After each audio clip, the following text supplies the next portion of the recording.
Hey guys, what's up? Welcome back to your Heroclix headquarters. Joining me again is Spencer. Hey guys. Back for another Meta Monday discussion. I know it's been a while. We've been wanting to do some more, but we've just been pretty busy, both of us. But here we are. Now, last time we talked, we were talking about actually our predictions for the Fantastic Four set, because that was right about to release that week, and that's released, and so is Spider-Man already. So yeah, been a lot. A minute. So let's start off just quickly talking about how Spider-Man has really changed the meta already in its short time being legal, really. Yeah, it and Fantastic Four both changed the meta a lot, I think.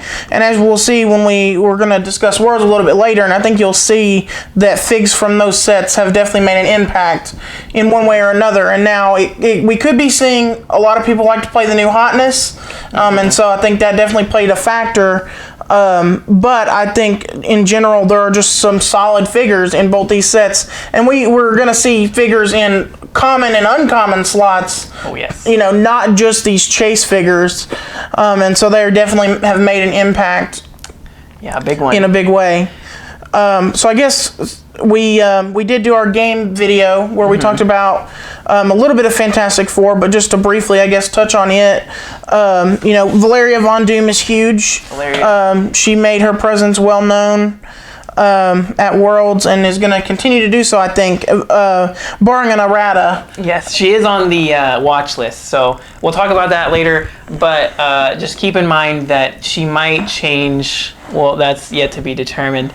But yeah, Valeria is probably the biggest piece out of Fantastic Four. Oh, no doubt. And I think there are some other pieces that could be viable and that people are trying to play around. A lot of people, it seems to be either you like it or you love it or you hate it on this form the Fantastic Four trait. You either really think that it can work or you really don't. And so I think it is viable. But it's going to take a lot of work. I feel like when we get the Future Foundation set coming out early next year, I think that will maybe push it over the edge, especially if we see a couple more that can do the same thing. Yeah. A couple more options than just Invisible Woman. But just having more Fantastic Four options for the sideline, of course, is going to make it better. But yeah, and then was there anything else you want to talk about for Fantastic Four? I don't think so.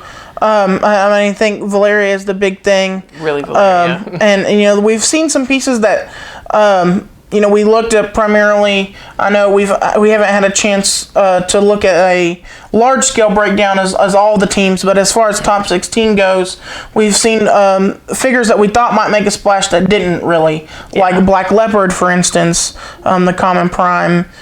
Didn't show up, and you know, I think he's a good fig. I think he's great. Admittedly, I did not at first, and then maybe, you know, maybe proven to be right, but definitely didn't make the kind of splash I thought he would. Me neither, honestly.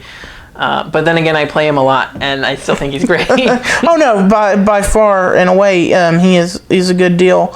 But I think that the bigger impact of these two sets has definitely been Superior. Spider-Man, Venom, Absolute Carnage. Yes, trying to go to the throwback. Superior Foes, great set, but good set too, but not as great as I almost said it again too. Spider-Man and Venom, Absolute Carnage, definitely making a bigger splash on the scene. I mean, mainly is kind of the chases. Obviously, all the chases are amazing purely for the fact that they can bring in all of these different generic keywords into Spider-Man family, aside from just being really good figures themselves. But also, even not just really chases and super rares, some commons, like, of course, Mary Jane Watson, a huge deal. Oh yeah. And you know, things like the things that she turns into, like Marvella and She-Venom, the secret identity trait. I think it was a nice nod to comic books and a nice nod to this sort of secret identity trope that is throughout all of, you know, the material, the source material. But it mechanically functions well in game, and I think we're going to continue to see these autonomous characters that do unique things, do annoying things. They are not fun to deal with. You don't want to have to spend your actions trying to get rid of this 15, 20, 25 point thing that's being a pain in your butt, and then you try and kill it, and something else just comes in. So it's stronger than right. It comes in. It's almost like you don't want to waste the points for it. You don't want to waste your actions trying to gain those small amount of points. Yeah. Even the extra 25 points you get for killing the extra thing that comes in, like you get 40, 50, maybe 60 points for some of them. Not really worth it still. Right. It's so much effort. It's so much effort. And some of them, you can't, they have shape change, or they have super senses, or, rollouts when you're trying to score low amounts of points are a big deal. Super annoying.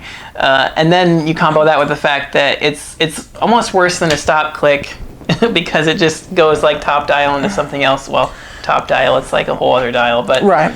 And then that figure is just totally different and totally better in multiple different ways. And the ones that have like multiple different options, so that you don't even know what you're gonna have to end up going against.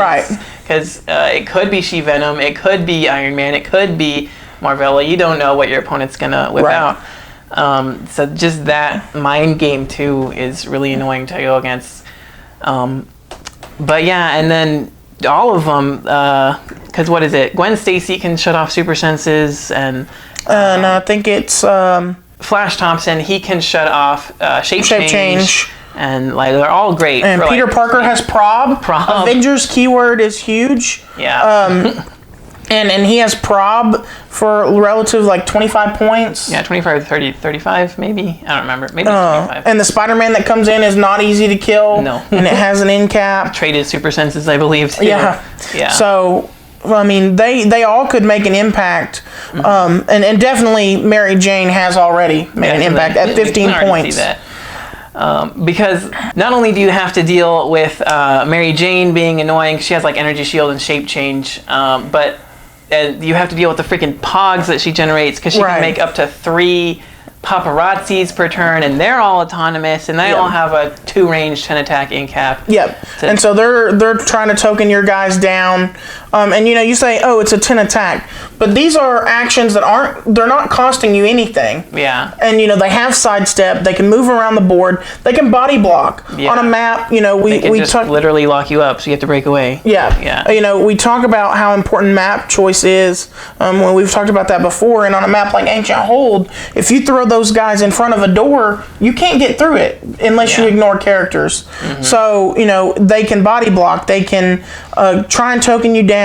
Even with a 10 attack, they're so valuable for 15 points. It's really, really insane. Yeah, and then you can't make any more if you already have one, but your next turn you just push them to death and you just make more, and then they get to go again because it's all autonomous. So potentially 6 10 attack in caps from one 15 point figure, and they're just spawning 4 squares away from her as well. So again, the walls don't interfere. I can be in the safe side of the wall, throw them out on the other side, and start trying to token you down before you get to me. Yeah, it's ridiculous.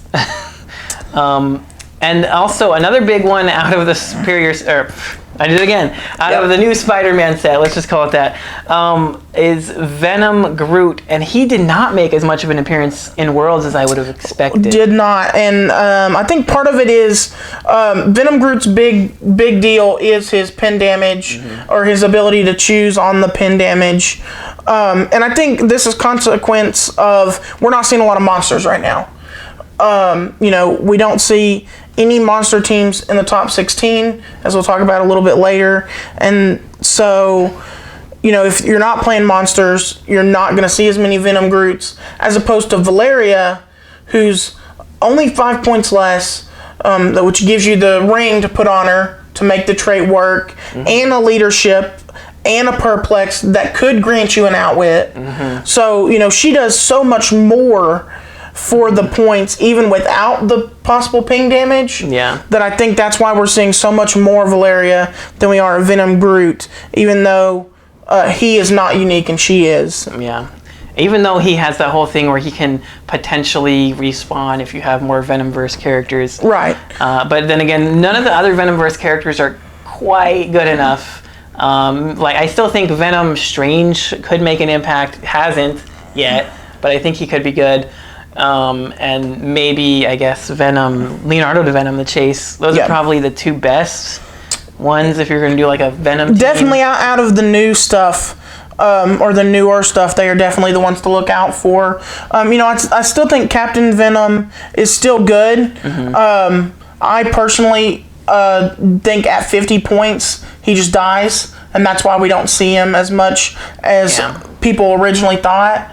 But I mean, he still does a unique thing, and I think he still brings a lot to the table. He does. And I mean, I guess like Venom Spider-Man, Venom Panther got played a little bit, but I liked Iron Man. I did like Venom Iron Man. Yeah. He ignores hindering and has like invincible with the shape change is kind of nice. But so now I think Agent Venom from the Fantastic Four, he could still make a little bit of an impact, giving out the shape change for monsters.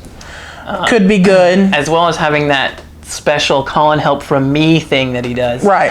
Which is kind of a play on the Venomverse and Spider-Verse call and help thing.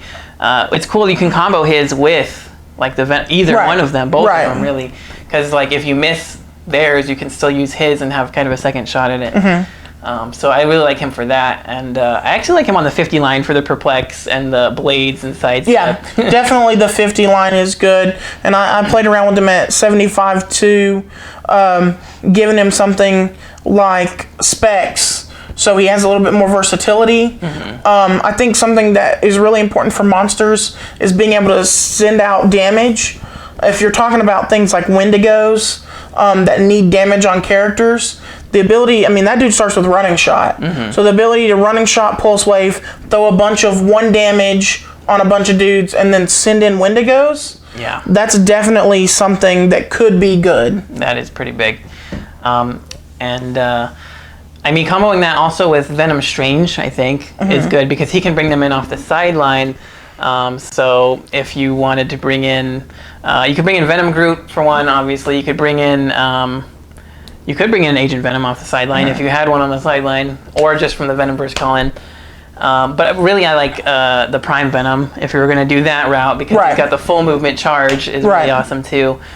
So I think there could be something with Monster with like some of the Venoms.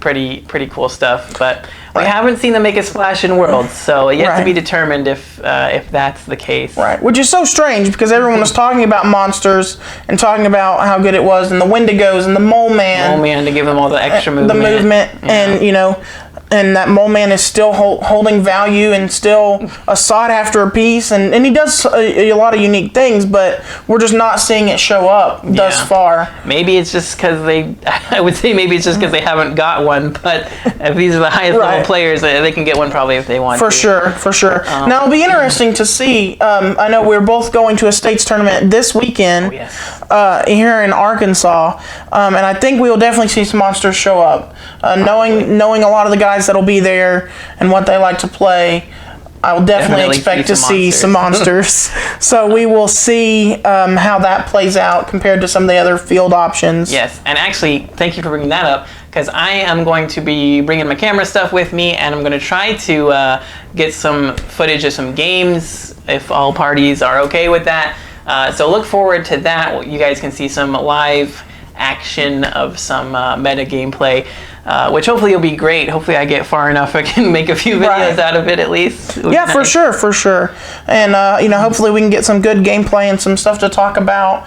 And then maybe if hopefully both of us are there, but if not, maybe the top table will let us pop in and record something to kind of talk about, just so you guys can hear what we have to say about some other people playing, and kind of our thoughts on different play styles, on their moves and what they might be thinking and whatever. That'd be really cool to see.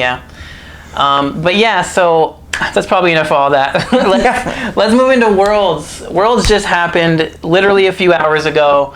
So we have a lot of information here to talk about. I think we've taken a good chance to break this down, and we looked at the top 16 seeds coming into today, and what they were playing, and I think it behooves us to look at what figures were being played, and then how many of these made it to the top 16, and obviously any team can have a chance to winning. It is a dice game, so maybe these fellas just had the chance to get there based on die rolls or what have you, but ultimately they are the ones that got there, and so ultimately the teams were good enough to get there, and so I think it is really valuable to look at what they were playing, and so we've had a chance to kind of analyze that. Yeah, so let's start off, let's just take a quick general look at a lot of the stuff that was being played. To start off with, we had a couple WWE rings, which I think is pretty cool. There was one team in the top 16 didn't have any equipment at all, which is a brave thing to do. So it's a brave thing. So we talk about special terrain, only 2 of them. Not surprising, with only the WWE being our only special terrain. Now, what I didn't have was, I didn't have the actual build sheet, so I'm not sure how many people paid for a map bonus. Yeah. I know I saw a lot of the Iron Avengers map, a lot of the Poison Ivy Greenhouse map. So there were definitely map bonus maps being played, a couple Wakanda Earth X. I didn't know who actually paid for them. Yeah. I'm assuming a lot of the people that played Iron Avengers paid for the map. Probably. That's a good one, because even if you get the consolation, you get like a 5-point probability control pog most of the time. So that you don't score. You paid 5 for it, but you're not scoring it. So even if you kill it, Right. So definitely, I think that one is good. And then you mentioned equipment, and so we did kind of take down some analytics here. Spin ring was the most equipped item, the most played equipment. At 11 out of 16 teams, we're actually running the spin ring. That's a lot. That is a lot. And big percentage. I think it's just because it's good. It's really good. We talk about it with Valeria and the pin damage, but I mean, really and truly, anytime I can move your figures without having to roll dice, I can guarantee to move them, and I can move my figures, and it's cheaper than a reality gem as a source of TK. Yep. So the guaranteed move 1 square, and then as well as the TK, I think it makes it a good 5 points for almost any team. Oh yeah, for sure. And then, even if you're not playing Valeria or Venom Groot for the ping damage, it just does so much. It's really useful. Right. And then, so I think the next thing we see next is Arc Arms, which we're on 6 of the teams. And I think that's because a lot of the characters we're going to talk about, they're not good without the Arc Arms, or they're not as good. Definitely not, top 16 at Worlds level good. Yeah. And we're talking about... They got that giant reach flurry. Right. So we're talking about things like Hulk and Vulture. These are pieces that really need the arms to function the way they do at the level that they do. And then I think we move into just a breakdown of rings in general. So the takeaway that I kind of took was rings are better than gems right now. The gems are more points. They do give you the stat buff, but I think saving the 5 points and maybe getting two rings instead of a gem, or just being able to have more options. Yeah, for sure. And I think the powers that people want to pack are the ones that come on gems. Barrier, we saw 0 rings. The ability to knock back rings. I think you said gems, but you mean rings. I do mean rings. Yeah. 0, you're right. So, and then influence, the ability to knock back Batman, who we did see a little, not a lot of. But then, again, with Valeria and the ping damage, that's another use for the influence ring. Yeah. Not as many, everyone talks about Nightbringer a lot. We see a lot of people talked about Nightbringer for a long time, and actually only one of these teams played Nightbringer, and I think it's because the style of teams that we've seen in these matchups, they're not as defensive. Yeah. And just looking at a lot of these figures, a lot of them ignore hindering terrain for line of fire, for one, so it still isn't a huge benefit anymore. And a lot of them are like close combat teams, like the Venom and the Hulk and everything. Or I meant Vulture and Hulk. But so stealth, again, not really a huge benefit. Yeah, I mean, Nightbringer has a lot of utility, but nowadays maybe not so much. Right. Maybe Spin Ring is a little better now. Right. But we are seeing all the rings significantly being played. Well, the rings that we're seeing over gems. Oh, yeah. And I think that's the big thing. And then we're not seeing any expensive equipment. We're not seeing any gauntlets, any cubes. And I mean, when we talk 30 about points. right, 30 points, it's just too much. I mean, 30 points for a gauntlet, 30 points for a Valeria. Right. Gives you all the perplex leadership, everything. Or, you know, a Marvella and a Mary Jane for 30 points. Yeah, they can do 3 incappers and a barrier and all the... It's just, they're just too many points. And the characters that they come on for less points aren't being played. Yeah. They just haven't reached, there haven't been a combo or they haven't reached that level yet. And so the expensive equipment stays on the shelf for now. Yep, for sure. Yeah, I mean, because everything you can do it for 5 points with a ring is just better. I mean, you just save points. Right, and arguably the best of those expensive equipment is the Pick a Power Gauntlet, and in most cases, Exospecs does the job. Points, yeah, it's less than half the points. Might as well just play specs. Yeah, which we only saw 2 of. We only see 2 Exospecs. Only 2 specs in top 16, which is still, I mean, it's a showing. It's there. It's still relevant for sure. Right. But moving on to characters, I think that's all of our equipment, really. So. Right.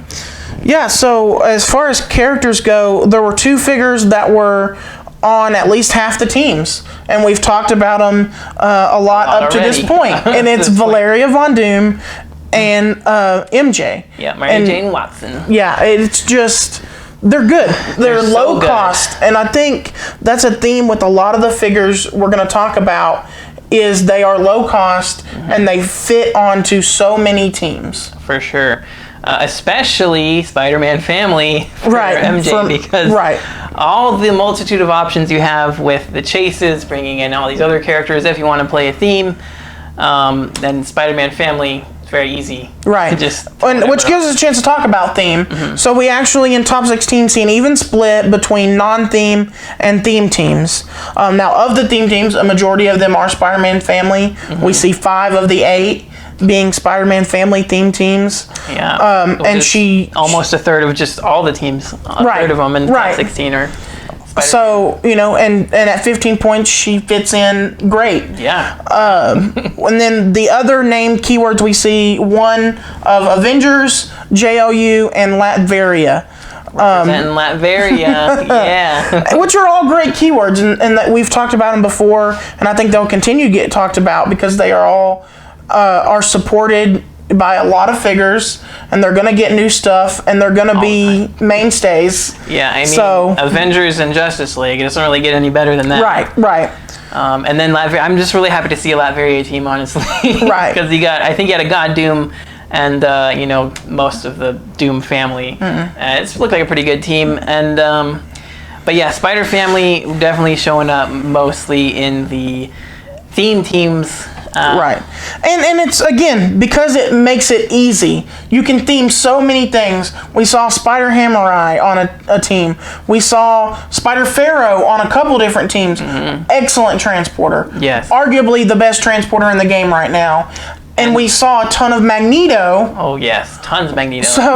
So making him that ruler in with the Spider-Man family, again, the versatility of him being able to carry with the sidestep and a TK and a free move, just like we talked about with the spin ring. Plus the retail. Right. Plus being able to target after the retail. Right. Yeah. So he just did so much for 25 points also. Right. I mean, why not? Right. And so, being able to throw him on the teams, in addition to what she already does with a prob and then enhancement and empower, I believe. Yeah, enhancement, empower, prob, and leadership. Right. So many. Tons of stuff. And actually pretty good attack stats as well. 11 attack with precision and 4 damage. Right. Off the top. I mean, plus wild card if you need that for a team ability. And then we also saw Leonardo the Venom. And then the biggest one, 1776, which is what everyone wants to talk about. 1776. And I mean, he was there.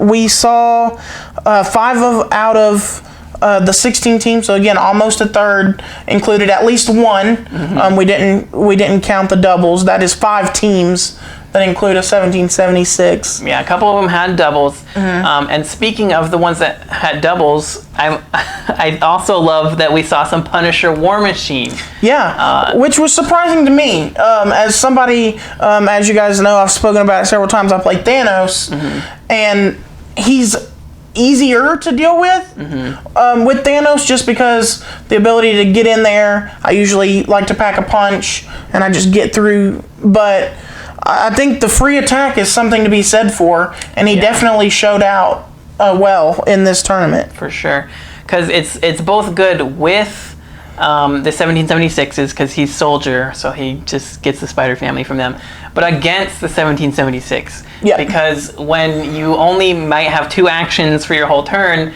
if he can attack once and then attack again for free, you're getting just an extra attack. Right. And if you need to spend your actions moving or TKing or doing other things, the ability to still potentially attack with your arguably main attacker is big. It's really big.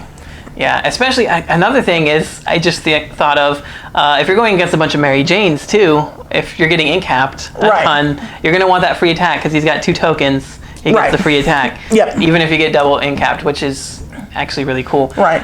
Which is interesting because, which is probably more, we talked about how prevalent she was, and with only 2 of the teams running double 1776, I believe it was 2, they probably, unless they played each other, you're not having to deal with both of them. Maybe one. So, leadership is almost a necessity at this point. So you're probably only having 3 actions instead of 4. So it still makes an impact, but the Mary Jane thing probably definitely has a big effect. Oh yeah. So Punisher War Machine is really almost like he goes with the meta of 1776 and he's good against the meta of 1776. Right. So, it really gives him a better use of that freaking like $160 to $200 price tag he's had for a while now. Really fits it now. And so I guess from there, the other couple things that people are consistently talking about are robots have been good for a while. We see a lot of Tri-Sentinel. We don't see a lot of robot-specific teams. I think we saw one was turned into Spider-Man family. Which honestly surprised me. I thought we'd see more than one. Because we saw a lot of robots winning recent events. And, Penny just makes it a freaking name-themed team with Spider-Fam. So. Right. And I think it has to do with, too, it's a unique time here in 2020 with COVID and with this being online and with everything that happens. And I think that we speak to some very good players that we normally see in these things that are not on this list of the top 16 players. Now, some of them I know played, some of them maybe didn't. And, so maybe that has played into what is actually being played and what is showing up to a degree. Perhaps, yeah. This is an online event, if you guys didn't know that. This is online Worlds. So that, I think, also is kind of a barrier for some people that wouldn't want to play online or couldn't or whatever. Right. And, it's a strange time of the year. People are busy with different things, trying to get everything squared away, before holiday season starts next month. And so, there's just a lot. And the way that was structured, trying to get in the qualifiers so you can get that bye, or either, starting on Friday and trying to play your way, it's a lot. And I think that could have deterred some people from playing. But ultimately, the people that showed up here, they earned their spot, and we want to say to them that you guys did a great job, and you definitely earned every bit of what you got. So yeah, and I'm sure it was great games. I haven't seen any of them played yet. I haven't got a chance to peek through. I know they did do some streaming and some stuff, but in addition to that, we saw we're seeing this emergence of teams that just play good figures. Oh, yes. And there's been some people that have been advocating for that for a while now. They've been able to win with that, and they've been advocating for that. And Adam Friedman, who we see win this, congrats, Adam, by the way, on the win. Great job. Your team was great. Obviously, you know. Won the world, so that would have been pretty good. And Nats. So and Nats, we've right. seen, you know, so 2020, the year of COVID and Adam Friedman, as I heard it put earlier today. But it was great. And so, you know, just being able to throw good stuff on the board. You know, Scott Crampton has done it. Lucas Tom Van Hollen has done it. And they did it again here as they show up in the top 16. You know, Hulk and Batman, Jason and Vulture, things that don't theme but are just really good. Are really good. Yeah. Right. They just do what they do very well. Right. It doesn't really take a lot of effort to like get them going. They just kind of let them loose. They do their thing. And right. And that's not to say that it's not hard to play or that it doesn't take a lot of thinking. You know, Jason is the biggest toolbox we've seen since the loss of ID cards. The ability to bring in all those pogs and make sure you have the right one in the right time, and the positioning that's required with something like Hulk or Vulture, and you know, trying to make sure that Batman gets knocked back and has his enhancements or gets to where he needs to be on the map. Which, you know, brings us to the fact that you know, Vulture obviously wins Worlds. For those of you that didn't know, if we haven't touched on that yet, Adam was playing Jason Vulture. But actually, let's take a moment just to, because he did win, so let's talk about the actual team of the winner was... So you had Vulture, Jason, one of those 1776s, Valeria Von Doom, Magneto, Dark Phoenix, who had a little bit less of a showing than I thought she would, with only 3 in the top 16. Wow. But then Marvella, as well as a green Proteus. And then for the sideline, we see a lot of Jason, and then we see the 2 best troublemakers, Brainiac and Grodd, and the 2 best trouble alerts in Firestorm and Black Vulcan.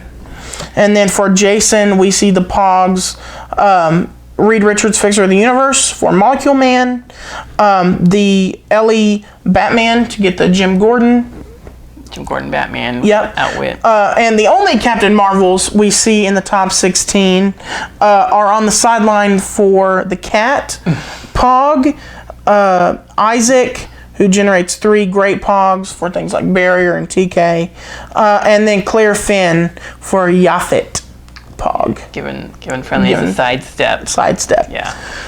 So a lot of Jason options, and again, I mean, how many of these figures on this team have we already talked about? You know, we've talked about Jason and Vulture. We've talked about Spider-Man 1776. We've talked about Valeria. We talked about Magneto. Dark Phoenix, I think we've talked about before, and, you know, what she brings in her survivability and her attack ability with no, you know, restrictions on her attacking. It's so good. And then Green Proteus gives you the ability to just generate barrier as you go about your turn. And Marvella, I think, also is there for a cheap barrier, pretty much. Right. So, you know, you can generate barrier with the Green Proteus. You can generate barrier with Marvella to protect you from things like Batman, which is so important if you're going to play Jason. Yeah. Because, again, we're talking about non-theme teams. We're talking about teams that just play stuff that is good. So, you know, the ability to block from getting hit by someone who won map with Batman, which we only saw one, but, you know, even in a match where it's an even keel, if they win map roll, you know, with the other 2 Batmans we saw paired with Hulk, you know, you could be shot down before you ever get there if you don't have the ability to cover yourself going second. Right. Because, of course, they're just going to pick a wide open map and just snipe you from across the map. Yeah. I did a whole video recently about the Prime Batman and why he's ridiculous. So if you want to know anything about that, just check out that video. But yeah, So it's just a lot of good stuff, and that's why we're seeing so many of the things that we're seeing. We're seeing a lot of Valeria, a lot of Tri-Sentinel, a lot of Jason, a lot of Magneto, a lot of the 1776, just because they are good at what they do. They're relatively low points. They fit on any team, and they do what they do well. For sure. But yeah, so again, congrats to Adam. Looks like a great team. Lots of good stuff on there. You can't. I don't want to say you can't go wrong with so much good stuff. But I mean, you definitely can if you don't know how to play the game. So right. You have to be able to know what each of your pieces do and know how to use them to maximize their effectiveness. And I think that says a lot about the caliber of the players that are playing these non-theme teams at this level. They have put in the time, they've put in the work, they know what their pieces do, and they know how to counter what a lot of the other pieces do. Yeah, because for like a lot of you new guys out there that are just watching this, you can't just go build this team, buy it, and just expect to win every game, because if you just go sit down and you don't know what Prime Batman does across the table from you, you're just going to get shot down and lose right away. So it takes a little bit, and there is a little bit of a point of entry at it, but also don't think that you can't compete. Yes. It is a dice game, as we talked about before. Everybody can have their day. And there are figures that are easier to play, Prime Batman being a great example. Yeah. Being able to sit down, know what your figures do, and say, hey, I'm going to take shots from across the map. Or, something, like we did see God Emperor Doom. You could even play him at 200 or 300 points if you're somebody, looking to just get into the game. I wouldn't recommend it if you're a more experienced player. But we do see him at 100 points show up. And, there are a ton of perplexes and things to support him. Yeah, I mean, he does a lot for 100 points, too. Right. And starts with Pulse Wave. Yeah. So, that'll get you. Traded leadership, traded perplex, 9 range, sees through hindering. I mean, and I think we'll see more of him. I think he's not going to go away. Yeah. This is just a start. And, we only see one of him, and we only see one of Black Widow. Only one. Which is very surprising to me, because she's insane, 100 points, and can do literally has an answer to everything. Built in. I can't understate enough how broken I think she is personally. For her point cost, I think she's 200 points worth of fig in 100 point. Oh yeah. In a 100-point body. So, I mean, and I know that Caleb has worked on his team for a while. He's been working with Widow for a while. He stood by that and he made it happen. But not with Captain Marvel, which I think is another thing that people have talked about how good Captain Marvel is, and she didn't make it there. Her Pog did, her little cat did, but that's it. I mean, we didn't see her make an appearance on a team, which is pretty crazy for how good she really is. Honestly, and I think Black Widow is still good, but it may be changing as we move into the watch list, and going forward from here, we've had our 2020 Worlds. We are coming up on the lull of the Heroclix season. This lull between now and when tournaments start firing, in February or March. When we usually see spring states, people start getting ready for that, which hopefully will happen this year. Hopefully. So hopefully we move into a better 2021, and hopefully we do it with relatively soon. We hope to see a watch list. So we haven't talked about it yet to this point, as we talked about earlier. But a watch list did come out. So it's been a couple weeks since the watch list came out, and everybody is very much anticipating what is going to change, if anything, on these figures. And so the watch list we have is Iceman, the colossal one from the animated series. Valeria Von Doom and Groot, because of their placement and ping thing.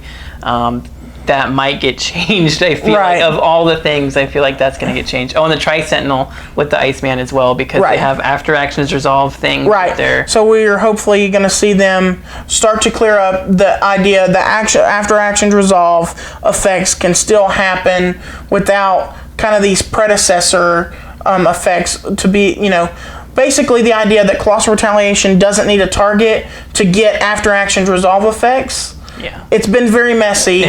It's kind of stupid. and a lot of people feel that way, and a lot of people have exploited it, as we see Tri-Sentinel be a mainstay. And so I think Iceman was a sort of, hey, this is to show you that this is what we are trying to take care of. We're trying to take care of these after resolution effects. And so while not as prevalent for sure as Tri-Sentinel, he still makes the list. And if you guys don't know what we're talking about, just to clarify, it's because you can take the free action to use the retaliation, and then you can say it has no target, and then after actions resolve, they have some effect you can do, like Iceman can incap somebody, and Tri-Sentinel destroys the blocking, and of course when he destroys blocking, he does a ping damage for free, so. And it all spawns from the idea that we've seen WizKids consistently bring to the table, and that is, you can take an action without a target. We know you can TK without a target, and you can destroy an object with a TK without a target. You can make an attack holding an object without a target. You can charge without a target. You can running shot without a target. And so since you can do these actions without a target, you can activate the free action from Colossal Retaliation without a target. And therefore, when that action resolves, you still get the after resolutions effects. Which just doesn't feel as right when you're supposed to be retaliating on something, but in game mechanics, it does still work. So it'll be really interesting to see if we get some sort of overall rules change, which could be a possibility. More likely, it'll be a change in the wording of Colossal Retaliation for these figures that have after actions resolve effects. Yeah, because I don't think they're going to get rid of the ability to charge on no target or whatever. But if they do, it'll change a lot. It will change a lot. It'll change a lot. And then what else? Captain Marvel and Black Widow, of course, huge figures. There's a lot of just double Captain Marvel and a Widow teams that did really well. And they've gotten a lot of hate from the community, and I think this is WizKids' way of saying, hey, we are listening to you to some degree. We do want to at least take a look at these figures that you are saying are an issue. Now, as this weekend was not a WizKids official sponsored event, Nationals was, but this weekend was not, it'll be interesting to see how much weight they put onto the results of this weekend when considering the watch list. Are they going to reference the fact that Widow was only 1 in 16 teams before they make their decision? I certainly hope not. As somebody that... Even as somebody like me that plays Widow a ton, she probably needs a little bit of a nerf, to be honest. And to talk about it, what we think might be done, I think there are a couple of things. Range and line of fire for her prob ability is probably huge. That would be helpful. I mean, the fact that you can't re-roll your 4 when you're 9-10 scores away from her is kind of dumb. And then the ability to use multiple plot points in one turn is also pretty big. So you see, the ability to generate a recruit and shut somebody off all in the same turn. And it's free too. And that's, the kind of final point that people have been making is, will they make the recruit a power action? I feel like that would bring her down pretty hard if that was a power action, because carrying her up and then generating the free recruit and getting the free poison, penetrating poison off is really one of the biggest things that she does. I'd say it's like 3 things. It's the prob thing, and also the shutting down everything that's not standard colored power on your die. And I think an appropriate fix for her would be probably 2 of the 3. If we can get the range and line of fire thing on her trait, and then we get either you can only use 1 plot point or 1 tradecraft token, or the recruit is a power, so you could do both, but not after being carried, then I think that will bring her to a more adequate level for her point cost. Yeah, definitely rein her in. And then Captain Marvel, I don't know what they would do with Captain Marvel, if I'm being honest, but She is really freaking good. Right. I mean, and she is super good. And I don't think Captain Marvel will be changed, because I think the problem with Captain Marvel has a lot more to do with dial design than her actual abilities. I know that may kind of sound strange, but where else do we see these 95 or 100 point figures that have 2 stop clicks, that become protected outwit, that have invincible, that also do what Captain Marvel does? They have prob, they have hypersonic. Right. It does a free ping damage when she goes through somebody. Right. So it's going to be very difficult for them to take away something without taking away the essence of what she does, in addition to the stop clicks and the survivability that she brings. I mean, the only thing I could really see them nerfing on her is maybe bringing in the cat a power action. Right. Like maybe the cat a power, or even, if she hasn't been moved or placed, bring in the cat. As a free, yeah, that could be a good one As a free, that could be good. She could still attack, but, not being able to hypersonic and then drop a cat, which I think we see a lot of. But I think that she will not get changed, not because I don't think she's good enough to be changed, but because the primary problem comes in the dial design and how her dial is laid out with the stop clicks and the powers that she has, rather than what she does. Yeah. Lastly, Valeria Von Doom and Groot, I already kind of said real quick, but they do all that free ping damage. I think if they're going to change anything, it's either going to be like a once per turn thing, or maybe make it not penetrating. One of the two would pretty much nerf that down. I think either of those are an option. Levels. And Groot is in more danger than Valeria. So as we talked about before, Valeria is very viable with no ping damage at all. Yeah. So if it's once per turn, or if it's not penetrating, I feel like the penetrating bit helps a lot. I feel like people would rather see it be just once per turn, because once you start making it penetrating, even something like toughness takes away the ability to get through that. So I think that would probably be the preferred choice of most people, is just to make it once per turn. Yeah. And it would have to be like a once per turn for all characters with this power or this trait. Yeah. Potentially, so you couldn't double up on the Groots. Yeah, but they probably should have just made him unique to begin with. If we're being honest. Right. When you're talking about, 35 points that does all that, and the poison, and he actually has good stats for the points too. Right. And the ability to come back, keep coming back, like that's horrible enough. Isn't it? So, but two, we're not seeing a lot of Venom Groot. So, and I think Valeria, we're seeing more teams geared around her just being good, not pinging a bunch of times, maybe twice with a Magneto and a spin ring. But, you're not seeing these teams that are, we're not seeing her play with Onslaught, for instance, trying to knock somebody back 9. Yeah. We're not seeing her, with like Superman for a free knockback. We're seeing teams that are trying to build around and do other things and use an added bonus of the ping damage. Yeah. So I think it is potential that we see no change. Yeah. Hey guys, sorry for the cut here. As you could probably tell, we were using a new mic system for this video. Haven't used it yet, and unfortunately, the battery actually died like on the last 2 minutes of our conversation. So apologies for that. I promise I'll do better next time now that I know more what the battery life on those things are.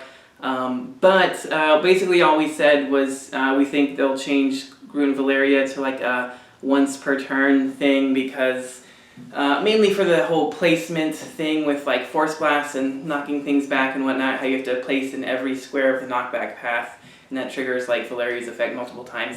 So if they do change her, it'll probably be most likely a once per turn, but they might not change her, so who knows. So anyway, then we were just about to wrap it up. So thank you guys again for watching. Sorry again about the technical difficulties. I hope you enjoyed it. If you did, make sure you leave a like for us, and don't forget to click that subscribe button so you don't miss any future videos. But do please let us know in the comments what you guys think of the new set, and especially of all these top 16 at Worlds teams and all the figures and equipment and everything they played.